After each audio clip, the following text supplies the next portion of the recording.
All right, back to our cryptic quiz. I want to show one more example that works with some negatives. Down here, problem S.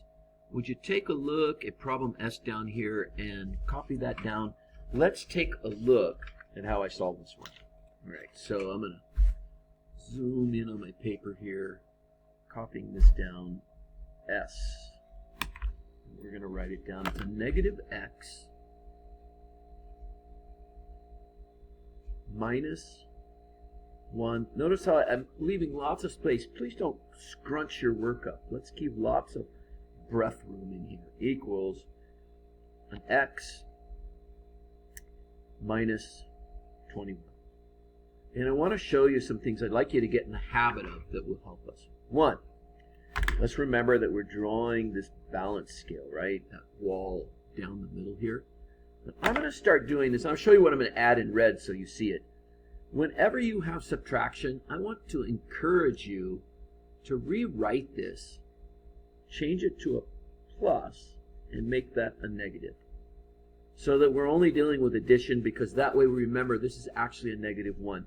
And same with that 21, change the subtraction to addition and change the 21 to a negative. And then let's also remember that how many x's are here? I wouldn't mind at all that if you put those 1s in front of that to help us remember. Now I'm going to go ahead and draw a picture of this. These are optional now to draw the pictures right, but I think it might just help a little to see what we have here. Because this gets confusing. It looks like an odd problem. I've got my negative 1x, remember that's a triangle not colored in, and a negative 1 in a circle. It's hard when we're working with all negatives. This one's a positive x, so it gets colored in. This is a negative 21. And this problem really throws a lot of people. Because when I'm asking which has more x's, well, they go, well, there's the same on both sides. Think of money. Negatives being owing money. Would you rather owe $1 or would you have $1? It's better to have $1. I don't want to owe money. This is the side we're collecting them to. Okay, so this here is the side that we're focusing on. So don't worry, it's the same thinking we've been doing. I know now that I have to get rid of this negative 21. Why? Because I need my x's alone. And I have to get rid of this negative x. Why? Well, because I need all my x's on one side.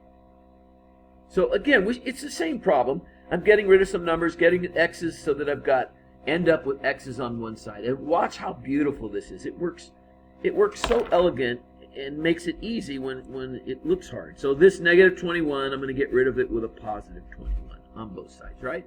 Positive 21 here, positive 21 here. So this is gone now, right? That's off the scale. Accomplished. And how do I get rid of a negative x? With a positive x. Now it's colored in, and now that's gone. Woo! And I have to add it to the other side as well. Otherwise, the scale will tip, right?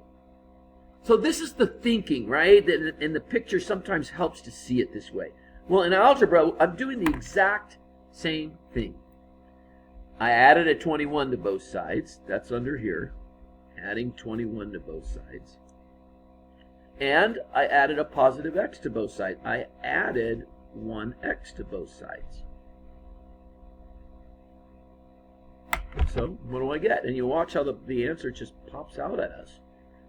This negative 21 and the positive 21 disappear.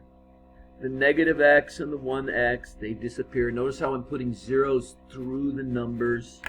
And then negative 1 and 21, it makes 20 equals, and 1x plus 1x, right? That gives you 2 x's. Wow, look how one single step just simplified this problem. I'm going to just do this last step. Could do it in my head if I wanted. I'm just dividing by 2, and I get that my x equals 10. Notice how the x is on the right side. When we write our answer, we always want it to be on the left side. So I rewrite my answer off to the side here in a box. Remember?